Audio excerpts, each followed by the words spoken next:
Hello, this is a retelling of Celia's song, a remix of The Little Mermaid by Jasmine Mendez by me, Meredith Wargo. The production concept is following one's heart. This story is a reenactment of the eldest mermaid sister of 6 who was able to follow her heart and free her dream. She has been stricken by the responsibility of taking care of her sisters as her mother fell ill and protecting her powerful heart. Through this story, she is able to follow her passion and live her dream of singing for people around the world. Action. Deep within the sea lives a cave called Los Ojos, Tres Ojos, or the 3 Eyes. It is called this because 3 lakes stood inside. One is home to hundreds of sirens, my people. One has the coldest water, and a sea monster lives in the 3rd, known as La Chihuahua. In the Siren Lake lives my father El Rey and my other 5 sisters, Cardi, Ivy, Rita, Glora, and Amara.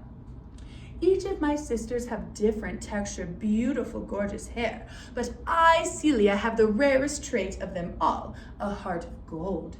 This empowers me to feel more deeply and take on the emotions of other people, moving the water and shaking the earth. However, because my heart is so rare, people try to steal it. And my father, because of this, locked my heart in a cage by inserting bones into my chest to keep it safe. In the next coming days, my sister, Amara, will turn 15 and have her quinceañera.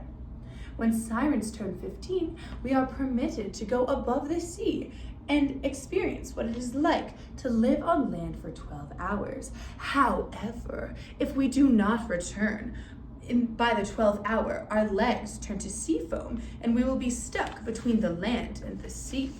The only sister who has not experienced land on sea is me, because during my 15th birthday, my mother was bitten by a sea wolf and grew ill, so I decided to take care of her. The morning of Amara's quinceañera, she was nowhere to be found. My sisters and I started searching for her. "Where could she be?" said Ivy, who was looking under a rock. "Well, she's not going to be under that stupid rock," claimed Cardi. But I knew exactly where she would be. I swam over to where we would play hide and seek, and I spotted her and asked her what was wrong. She said through muffled cries, "I'm scared of the surface. What if something happens to me like it did with Mama?" I reassured you, "Amara, nothing is going to happen to you. All the others came back fine, and you will too." But she asked, "Can you come with me?" But I told her it was tradition to go alone, although she was very persistent. "But it is my day, and I want you to come with me." And just like that, I was joining her on her impending travels. However, since it was not my 15th birthday anymore, I did not have legs when I went on land. So I had to go ashore with my tail. When we first got to the surface, I needed to find a way to cover up my fins. I dragged my body onto the beach, and we found a cloth bag to wrap my legs up so it looked like I had legs under here. We spent the day eating yummy human food and basking in the sun. I sang for goods in exchange for money. When I sang, the businessmen showered us with all the food we wanted, and a crowd started to form. We enjoyed every minute of our day, almost a minute too late. I looked up at the sky as it started to rain and saw the moon peek out from the clouds. "Amara, we must go!" I shrieked. We dove back into the ocean as fast as we could to get home, but the storm that had taken over the sky suddenly took over the ocean, making it so dark as we could not see. At that moment, we ran into the sea monster La Chihuahua, and she screeched out, reaching for my sister's beautiful hair. "No, stop!" my sister yelled. The monster pulled her back and stroked her hair. Your hair is better, nicer, longer, softer," she hissed. Digging her nails into Amara's neck, she began to scream. I knew I had to do something. No, stop, please. I'll give you anything. Take my hair. Take all the goods that I have received from the surface. Take it all and please let her go, I yelled.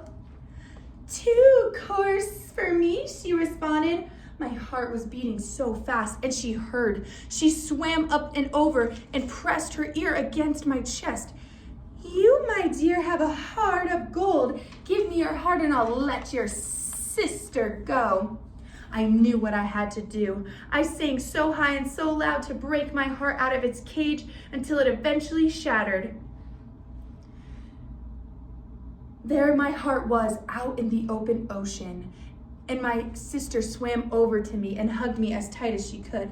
Not so fast, sister sirens. We have a deal, the monster hissed. But I told her I wanted something back in return. I did not want to die yet, so in exchange for my sister's gold heart, I asked for a human heart and legs so I could live above the sea. But my sister became very confused. Hermana, what are you doing? Why are you doing this? Why are you asking for legs? Just take the human heart and let's go, please. But I had to explain. No, you won't understand this, but I'm not going back home with you. I need legs if I want to live on the surface, Amara. All I've done for the past 5 years is take care of you, our mother, and I love being able to do that, but I have dreams too. Amara started to tell me she would miss me profusely, and La Chihuahua grew annoyed, urging me to hand over the heart right this second. I swam over and let her take my heart, replacing it with my human one. I transformed into a human right at that moment. And at that moment, Amara swam over, took her hairpin out, and stabbed my golden heart, killing it. Amara screamed at me too while she swam away. Go, Hermana, go! Swim to the surface and fulfill your dreams.